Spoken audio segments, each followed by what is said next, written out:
पहले उनका परिचय बता देता हूँ कि आप मुख्य प्रबंधक बैंक ऑफ बड़ौदा अंचल अंचल कार्यालय जयपुर से के बाद इस समय रायपुर में हैं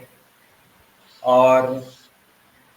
आपका कार्यानुभव विगत 12 वर्षों से बैंक ऑफ बड़ौदा के विभिन्न अंचलों जैसे अहमदाबाद, भोपाल, जयपुर में राजभाषा विभाग में सेवा की है। बैंक की विभिन्न नगर राजभाषा कार्यान्वयन समितियों में सदस्य सचिव की भूमिका में रहे हैं। आप एक मोटिवेशनल स्पीकर के रूप में वेबिनार कार्यक्रमों में प्रतियोगिता, बैंकिंग विषयक आलेख लेखन जैसे कार्यक्रमों को आपने संचालित किया है। और संपादन अनुभव की बात करें तो बैंक ऑफ बड़ौदा की विभिन्न पत्रिकाओं जैसे आनंद दर्शन, मध्य भारत, मधुसूदन, बैंक ज्योति आदि का संपादन किया है। बैंक नगर राजभाषा कार्यान्वयन समिति भोपाल की पत्रिका बैंक भाषा का संपादन किया है। अगर आपकी उपलब्धियों और सम्मान की बात करें तो वर्ष 2018 में दुष्यंत कुमार पांडुलिपि संग्रहालय भोपाल द्वारा बैंक में हिंदी के प्रचार प्रसार में योगदान हेतु अखिल भारतीय स्तर पर अखिलेश जैन सम्मान से सम्मानित आपको किया जा चुका है। सचिवालय संसदीय राजभाषा समिति नई दिल्ली की ओर से क्षेत्रीय कार्यालय आनंद में उत्कृष्ट राजभाषा कार्यान्वयन हेतु वर्ष 2015 में प्रशस्ति पत्र प्राप्त हुआ और इसी तरह के अनेक आपको सम्मान प्राप्त हो चुके हैं। तो सुमेंद्र यादव सर, आपसे आग्रह करेंगे कि आप अपनी बात आगे रखें और सोशल मीडिया के दौर पे हिंदी के नए आयाम के बारे में हमें बताएं। जी, बहुत बहुत धन्यवाद आदरणीय अभिषेक अवस्थी सर। सर्वप्रथम भारतीय भाषा संवर्धन संस्थान के अध्यक्ष परम आदरणीय श्रीमान भूपेंद्र कुमार सर, उपाध्यक्ष मैडम अचला जी, डॉक्टर वसुधा काटगिल इंदौर से हैं। मैडम, मैं भोपाल में रहा हूं और मुझे पता नहीं चला, वरना मैं व्यक्तिगत तौर पे आपसे मिलने आता। जयपुर से पहले मैं भोपाल में था, बैंक ऑफ बड़ौदा में। और विवेक तिवारी जी का यही एक नया आयाम है कि हम लोगों को बहुत बाद में जानने को मिला कि अगल बगल ही रह रहे थे पर पता ही नहीं था। जी जी जी जी, विवेक तिवारी जी, अभिषेक अवस्थी जी,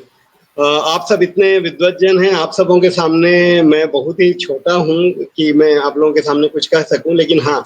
हम बैंकर्स हैं तो आंकड़ों की जरूर बात करते हैं। वैसे भी आज 30 सितंबर है तो क्लोजिंग का दिन है, तो जरूर हम आंकड़ों की बात करेंगे, आंकड़ों पर हम जाएंगे। भूपेंद्र सर, अचला मैडम, आप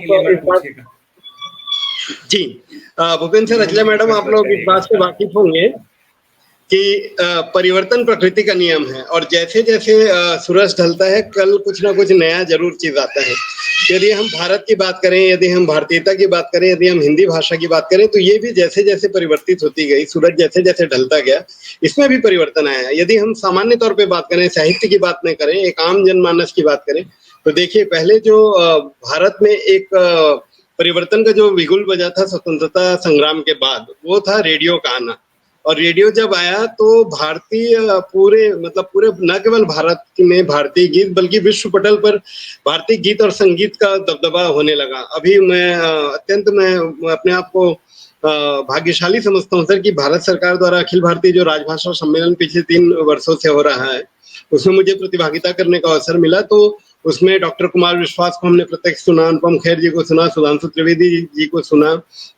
राजस्थान के कानून मंत्री जो हैं उनको हमको प्रत्यक्ष रूप से सुनने को मिला। तो मैं एक भारतीय होने के नाते जो भी अभी बोलूंगा, एक भारतीय होने के नाते बोल रहा हूँ। मैं किसी सरकारी संस्था में कार्यरत एक राजभाषा के मुख्य प्रबंधक के तौर पर नहीं बोल रहा हूँ, लेकिन ये जो वर्तमान सरकार है, ये वर्तमान सरकार जिस प्रकार से भाषाओं के लिए कर रही है, एक भारतीय होने के नाते, एक हिंदी भाषा के प्रेमी होने के नाते हमारा सर और हमारी छाती दोनों गर्व से ऊंचा हो जाती है, फैल जाती है। आप लोगों को जानकर अत्यंत प्रसन्नता होगी कि अभी हमारे 4 ऐसे हाई कोर्ट्स हैं जहां 17,000 से ज्यादा जो जजमेंट्स हैं, जो हमारे कानून मंत्री जी ने बताया, वो न केवल हिंदी में बल्कि कई भारतीय भाषाओं में आ चुके हैं। कुमार विश्वास बहुत अच्छा बोले कि जब मैं अभी सिंगापुर गया था और क्रूज में हमारे कवि सम्मेलन चल रहा था, तो अगल बगल जाने गुजरने वाले लोग बोल रहे थे कि कोई दीवाना कहता है, कोई उनके जो गीत है उनको गुनगुना रहे थे। तो ये अनुपम खेर साहब ने बहुत अच्छी बात की कि जब आप रशिया जाते हैं, रूस जाते हैं, तो लोग बड़े गर्व से कहते हैं, देखो राज कपूर के देश से आया है। और आप सब भी जान रहे होंगे कि वहाँ किस तरीके से गीत गुनगुनाए जाते हैं। कुमार सानू जी न्यूयॉर्क के एक स्ट्रीट का नाम कुमार सानू का नाम रखा गया इसलिए क्योंकि उनके एक गीत ने वहाँ इतने वर्षों तक वह गीत चला, इस वजह से उसका नाम कुमार सानू जी के नाम से पड़ा। तो ये सब जो है, पहले जैसे रेडियो ने धारा बदली, उसके बाद जब 80s का दौर आया, 80 का दौर आया, तो रामायण सीरियल आया, हमारी जो टेलीविजन का आविष्कार हुआ, इन्होंने पूरी देश की दिशा और दशा बदली। और अब ये परिवर्तन आ चुका है सोशल मीडिया के माध्यम से, या सोशल मीडियम का ही प्रचार और प्रसार का एक अनोखा उदाहरण है कि जैसे आदरणीय अवस्थी सर ने भी कहा है कि हम विश्व पटल पर अलग अलग जगह बैठे हैं, लेकिन आज हम एक परिवार के रूप में हैं। और यही परिवर्तन का दौर है कि सोशल मीडिया आज व्यवसाय की भी भाषा है, सोशल मीडिया में आज व्यापार की भी भाषा है। सोशल मीडिया में एक मतलब जिस किसी ने भी सोशल मीडिया का अभी बात हो रही थी, वो सकारात्मक और नकारात्मक देखें। मोटिवेशनल स्पीकर यदि अगर आप अभिनव बिंद्रा जी को सुने तो वो कहते हैं कि सोशल मीडिया का प्रयोग जो बड़े लोग होते हैं वो केवल अपने एडवर्टीजमेंट के रूप में करते हैं। और आज देखिए इसी सोशल मीडिया और हिंदी का प्रचार प्रसार था कि उन्होंने 11 बार विश्व रिकॉर्ड बनाया। मैथिली भाषा में जो भजन गाती हैं मैथिली ठाकुर, उनको आप देखिए छोटी सी उम्र में है, जो कभी सारेगामा में आई हैं, लेकिन आज उनके जो मिलियंस में उनके फॉलोअर्स हैं। मैं फिर से बोलूँ, मैं बैंकर हूँ और आंकड़ों पर ही बात करूंगा। आप लोगों को जानकर ये अत्यंत खुशी होगी कि हानिकारक बापू दंगल फिल्म का जो गाना है हानिकारक बापू, यह गाना 742 मिलियन बार देखा या सुना गया है। हमारे लिए अत्यंत गर्व का विषय है कि जो वर्ल्ड कप T20 जो अभी 22 जून को हुआ है, उसका फाइनल की जो हिंदी कमेंट्री थी भूपेंद्र सर, वो 2 बिलियन अर्थात 2 अरब लोगों ने उसे सुना है, देखा है और सराहा है।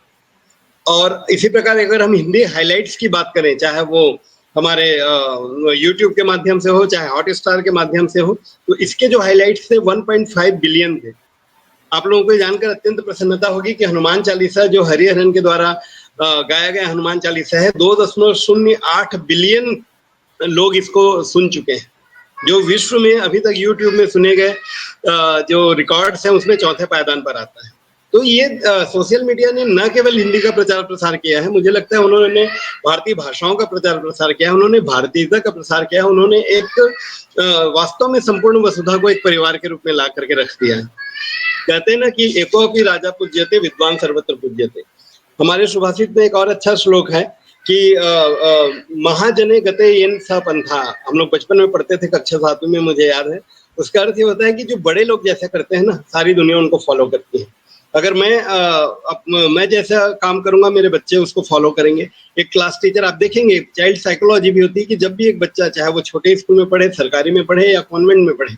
जो भी बच्चा जो 4 या 5 साल का है या 3 साल का है, वो स्कूल से आता है तो जरूर अपने सर या मैडम को वो कॉपी करता है। अर्थात अभी जो भारतीय जो मैं ये कहूँ कि जो उच्च पदों पर आसीन हमारे जो कार्यपालक हैं या उच्च पदों पर आसीन जो हमारे राष्ट्राध्यक्ष हैं, अभी आदरणीय अमित शाह जी ने बहुत अच्छा शब्द कहा कि पहले उन्हें शर्म आती थी जिन्हें हिंदी नहीं आती थी। अब भारत सरकार के जो ऐसे कर्मचारी अधिकारी हैं, अब उन्हें शर्म आती है जिन्हें हिंदी नहीं आती है। आप लोगों को जानकर अत्यंत प्रसन्नता होगी कि शब्द सिंधु एक ऐसी ऑनलाइन वो डिक्शनरी भारत सरकार ने बनाई है जिसमें 25 लाख से अधिक हिंदी और भारतीय भाषाओं के शब्दों का समावेश है। मैंने अभी मैडम को सुना, वो बालिंदु दधीच सर के बारे में बात कर रहे थे। बालिंदु दधीच सर और हम लोग मिलकर के कई ऐसे कार्यक्रम आयोजित किए हैं, हमें उनके साथ उनका सानिध्य मिला है, वो हमारे बड़े भाई के समान है। तो सोशल मीडिया हो चाहे तकनीक हो, इन्होंने न केवल हिंदी को बल्कि भारतीय भाषाओं को, भारतीय व्यापार को, विश्व के व्यापार को मजबूर कर दिया है कि किस तरीके से। यदि झिंगल अगर कोई अमेरिका की अमेजन कंपनी है, या अगर हम मार्क जुकरबर्ग की फेसबुक की बात करें, तो उनको आज हिंदी भाषा से उन्हें कोई प्रेम नहीं है। ये हम भारतीयों की ताकत है, ये भारतीय भाषाओं की ताकत है, ये देश के 142 करोड़ लोगों की ताकत है कि हमने आज उनको अपने घुटनों पे ला दिया। भारत एक ऐसा व्यावसायिक केंद्र बन के उभरा है कि उन्हें अपनी भाषाओं पे हम काम करने के लिए मजबूर कर दिए हैं। यही कारण है कि आज एप्पल में 40 भाषाओं को सपोर्ट मिला है और एंड्रॉइड के फोन में 60 भाषाओं का सपोर्ट है। ये हम सबके लिए फख्र की बात है। और ऐसे जो निश्चल सेवक हैं, भूपेंद्र सर हैं, अचला मैडम है, अवस्थी जी हैं, ऐसे जो निश्चल, जो विवेक सर हैं, जो निश्चल प्रेमी हैं, जो भारत से बाहर हैं और भारतीयता की बात करते हैं। अभी सर ने बहुत अच्छी बात कही, और अगर मैं आज के इस वेबिनार से अगर कोई सीख लूंगा तो सर आज से मैं भी छुट्टी या लीव नहीं बोलूंगा, अवकाश बोलूंगा। मैं भी अपने बच्चों से ऑफिस जाने से पहले ये नहीं बोलूंगा बेटा मैं ऑफिस जा रहा हूँ, मैं बोलूंगा बेटा मैं कार्यालय से आ रहा हूँ। तो ये ऐसे जो हिंदी प्रेमी जन हैं, ऐसे जो सुधी जन हैं, जो भारत माता के प्रति एक छोटा-सा प्रयास करते हैं कि मैं अपने देश के लिए कुछ कर सकूँ, ये इन भारतीयों की ताकत है, हम सभी की ताकत है कि हमने आज विश्व को झुका दिया है कि वो हमारे देश के बारे में सोचें, हमारी भारतीय भाषाओं के बारे में सोचें। सर, हम लोग जब भी वेबिनार, सेमिनार करते हैं, हमारा हमारा तो ये कर्तव्य होता है क्योंकि हम इसकी सैलरी लेते हैं, हम इसका वेतन लेते हैं कि हम हिंदी की बात करें, हम हिंदी पढ़ाएँ-लिखाएँ। सरकारी संस्थाओं में, सरकारी बैंकों में हिंदी में काम करना अनिवार्यता है, लेकिन आप बताइए कि एक आईपीएल जैसा प्राइवेट या प्रो कबड्डी लीग जैसा एक प्राइवेट चीज़ है, जिसे कहीं से कोई ज़रूरत नहीं थी कि वो भोजपुरी में, तमिल में, तेलुगु में, पंजाबी में, मलयालम में ब्रॉडकास्ट करे।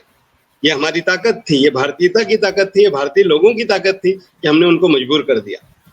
पहले के ज़माने में 4 घंटे की मूवी बनती थी, हम आपके हैं कौन को या नदिया के पार, या आप देखेंगे वो 4 घंटे की मूवी जैसे ही परिवर्तन का दौर आया, देखिए वो 2 घंटे की मूवी में आ चुके हैं। पहले मोटिवेशनल स्पीकर्स 1-1 घंटे का वीडियो करते थे, आजकल वो रील्स में आ चुके हैं। और आप लोग को जानकर ये अत्यंत प्रसन्नता होगी कि जैसे शिवानी बहन जी हुए, विवेक बिंद्रा हुए, सोनू शर्मा हुए, इसके अलावा बाबा रामदेव हुए, ये ऐसे लोग हैं जिन्होंने साहित्यिक रूप से हिंदी को भले ही ना बढ़ाया हो, लेकिन इन्होंने सोशल मीडिया के माध्यम से हिंदी का अत्यंत प्रचार प्रसार किया है। अमिताभ बच्चन की जब हिंदी सुनते हैं तो अच्छे से अच्छे जो इंग्लिश बोलने वाले लोग भी हैं या हिंदी के भी जो प्रकांड पंडित हैं, उन लोग भी एक बार शर्म का महसूस करते हैं। अब नवजोत सिद्धू साहब की आप हिंदी सुनिए, वो मजबूर कर देते हैं कि अगला उनको ध्यान से सुने। कपिल शर्मा बड़े ही चुटकुले अंदाज में हंसते-हंसते कहते हैं कि मुझे तो अंग्रेजी नहीं आती, लेकिन आज देखिए वो 2 करोड़ रुपए या 200 अरब वो आज उनका नेटवर्थ है और सालाना 20 करोड़ या कुछ समथिंग वो इनकम टैक्स देते हैं। तो ऐसे जो लोग हैं जिन्हें ये नहीं पता कि वो किस तरीके से भाषाओं के माध्यम से देश की सेवा कर रहे हैं, लेकिन वो कर रहे हैं। अगर हम और आगे बात करें तो आपको शायद यह जानकर अत्यंत प्रसन्नता होगी कि अमिताभ बच्चन साहब, परेश रावल साहब, इन लोग ऐसे हैं, क्योंकि इससे पहले मेरे वक्ता मैडम ने जो कहा कि देवनागरी को हमें बचानी है, रोमन में हिंदी ना पढ़ी जाए। तो मैडम मैं आपको बताना चाहूंगा कि अमिताभ बच्चन और परेश रावल ये 2 ऐसे एक्टर हैं कि यदि इनके स्क्रिप्ट रोमन भाषा में लिखा हुआ होता है तो ये उस फिल्म को नकार देते हैं। वो तभी उस फिल्म को स्वीकार करते हैं जब उसकी स्क्रिप्ट देवनागरी में लिखी हो। तो देवनागरी और अभी जो एआई का युग है, अब ऐसा युग आने वाला है कि अगर हम सोचेंगे और वो हिंदी में टाइप हो जाएगा। तो ये जो यूनिकोड है वो तो बाइनरी नंबर्स पर आधारित है, लेकिन अब जब एआई का युग आ रहा है, जब अब मेटा का युग आ रहा है, चैट जीपीटी का युग आ रहा है, तो अब वो दिन आएंगे जो जितनी भाषा जितनी साइंटिफिक होगी, वैज्ञानिक होगी, वो उतनी ही सफल होगी। और निश्चित तौर पर संस्कृत और हिंदी ये ऐसी वैज्ञानिक भाषाएं हैं जो इनका भविष्य अति उज्ज्वल है। हमें डरने की जरूरत नहीं है, हमें गर्व करने की जरूरत है। अभी जो आप देखेंगे पहले पहले की जो फिल्म होती थी, अगर मैं सही बोल रहा हूँ तो कहो ना प्यार है में एक हीरोइन बोलती है कि मेरी हिंदी तो बहुत टूटी फूटी हुई है, लेकिन आज आप देखिए कि इंग्लिश मीडियम या हिंदी मीडियम जैसी फिल्म आ रही हैं जो जिनके मतलब जिनके कलाकार ऐसे शब्दों का प्रयोग करते हैं कि वो आसानी से जनमानस तक वो उनके शब्द घुसते हैं। और अब आप देखिए तो न्यूटन जैसे फिल्में हैं, राजकुमार राव की अभी एक फिल्म आई थी जो श्रीकांत, तो ये ऐसी फिल्में हैं जो साधारण थे। आज जब कभी शोले पे हम शोले का कितने आदमी थे डायलॉग जब हमारे जनमानस में घुसी पड़ी हैं, अब हम जब भी मोटिवेशनल स्पीकर्स की बात करते हैं या अब हमारे किसी एग्जाम की बात होती है तो हम बोलते हैं जब तक तोड़ेगा नहीं तब तक छोड़ेगा नहीं। जो एक सिंपल सी दशरथ माझी के पर एक सकेंद्रित एक फिल्म थी, लेकिन उनका वो डायलॉग आज वो हमारे नस नस में बस गया है कि जब तक तोड़ेगा नहीं तब तक छोड़ेगा नहीं। तो 142 करोड़ की भाषा हो, चाहे आज हम विश्व में जो हिंदी तीसरे नंबर की भाषा है, 150 से अधिक विश्वविद्यालयों में पढ़ाई जा रही है, तो आज सोशल मीडिया का ही ये प्रचार प्रसार में, हिंदी के प्रचार प्रसार में और भारतीय भाषाओं के प्रचार प्रसार में अहम योगदान है। आंकड़े भी कहते हैं कि यदि मनोरंजन की बात की जाए तो फेसबुक पर 2022 में 10 मिलियन से अधिक व्यू थी, 2025 में इसके 50 मिलियन होने की संभावना है। यदि विषय की बात करें तो मनोरंजन में 40%, शिक्षा में 30%, समाचार में 20% और व्यापार में 10% जो कंटेंट है वो हिंदी और क्षेत्रीय भाषा में है। यदि हम समाज के वर्गों की बात करें तो 60% वो निर्माता वर्ग हैं,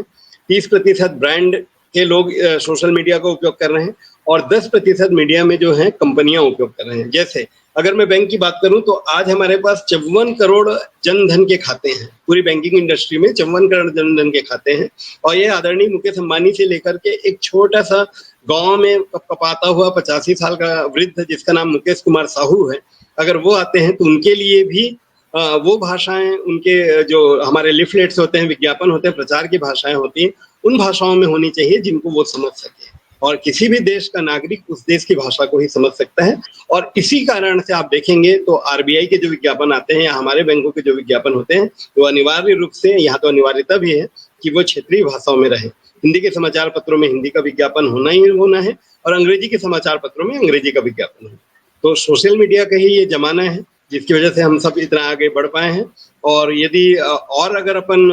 बात करें तो अगर ट्विटर पे जाएँ जिसको पहले अपन ट्विटर कहते थे, आज उसको एक्स कहते हैं, तो इसके जो अपडेट्स हैं, ये लगातार बढ़ रहे हैं और इसके अगर एक औसतन ट्वीट्स की बात की जाए तो 20 मिलियन प्लस व्यूज़ ट्विटर में जो है वो हिंदी और क्षेत्रीय भाषाओं में है। तो आंकड़े तो बहुत कुछ कहते हैं लेकिन उन सोशल मीडिया के माध्यम से हिंदी के ऐसे जो प्रेमी हैं जो देश-विदेश से सेमिनार वेबिनार के माध्यम से हिंदी या भारतीय भाषाओं की सेवा कर रहे हैं। आज हिंदी पुस्तकालय उपलब्ध है, आज हिंदी के हमारे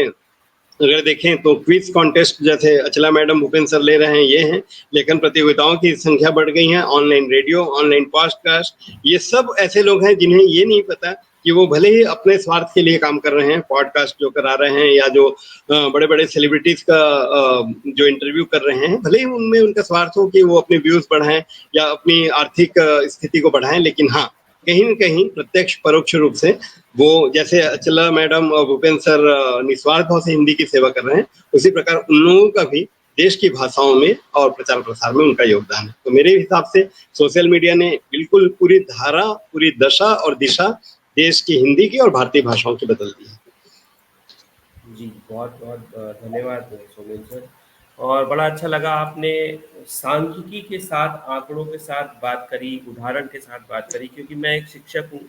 और मैं अर्थशास्त्र का छात्र हूँ तो मैं समझता हूँ कि स्टैटिस्टिक्स सांख्यिकी की कितनी ज़रूरत पड़ती है, उदाहरणों की कितनी ज़रूरत पड़ती है हमें पढ़ाना होता है जब बच्चों को। तो बड़े अच्छे से आपने समझाया और बताया, ख़ासकर ये कि आपने जो स्टैट्स रखा है, स्टैटिस्टिक्स रखी है जो, वो इस बात को और मज़बूत करती है और स्ट्रॉन्ग करती है कि सच में हिंदी जो है अब एक व्यापक रूप लेती जा रही है, वैश्विक भाषा होती जा रही है।